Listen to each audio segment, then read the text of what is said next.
তো আজকে ছবি নিয়ে বসে পড়েছি। তো ব্যাপার যেটা যে আজকে যে ছবিটা আঁকবো আর কি, তো সেটা আমি আজকে ভিডিওটা দেবো আর কি, কীভাবে আঁকলাম পেস্টেল কালারের। তো যেহেতু এখানে আমি বসে পড়েছি আর্ট নিয়ে, তো এখানে রং তুলি সব কিছু এই যে আছে, পিচবোর্ড রাখছি। তো এখানে আমি ছবিটা আঁকবো। এই যে পেস্টেল কালারে যে টায়ার্সের ছবি আছে সেটা আঁকবো আর কি। তো কেমন করে আঁকলাম আমি, তো সেটা ভিডিওটা দিয়ে দেবো আর কি। কিন্তু তার আগে আমার কিছু কথা, যে কীভাবে পেস্টেল কালার করতে হয়, কীভাবে রং করতে হয়, তো সেটাই আর কি দেখাবো। বিশেষ করে এই যে রং, হ্যাঁ, পেস্টেল কালারের এই রং দিয়েই কিন্তু ছবিগুলো আঁকানো হয়। তো আমি এই যে এখানে দেখাই চেয়ারটা নিয়ে বসছি, তো এখানেও কিন্তু কিছু আছে, হ্যাঁ, এই রঙগুলো দিয়ে কিন্তু আমি এই ছবিগুলো আঁকি। আর এখানে আছে এগুলো পুরোনো, এই পুরোনো রং দিয়ে মিক্সড করে এই ছবিগুলো করতে হয়। তো ব্যাপার যেটা হচ্ছে যে ছবি কিন্তু আমি আমার এই যে কথা বলতেছি, যে বিষয়ে আলোচনা করতেছি, তারপরে কিন্তু ওই ছবিটা আমি দিয়ে দেবো আর কীভাবে আঁকলাম।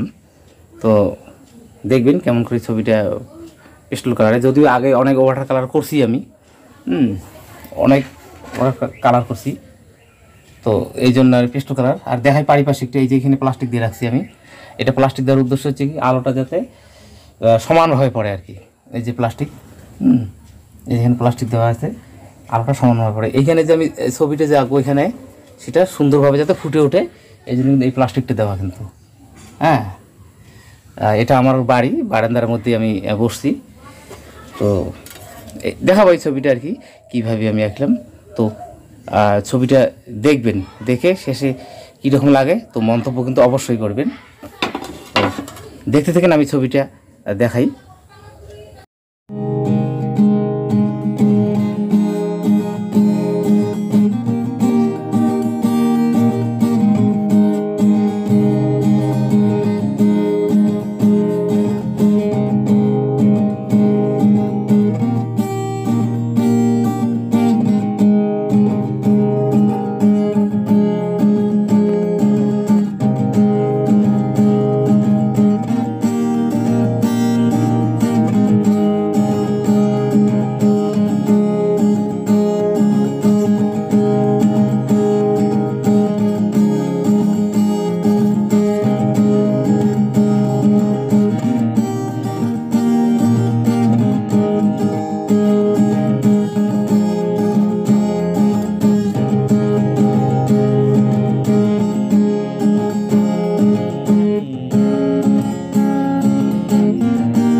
ছবিটা দেখলেন আঁকা, কেমন লাগলো?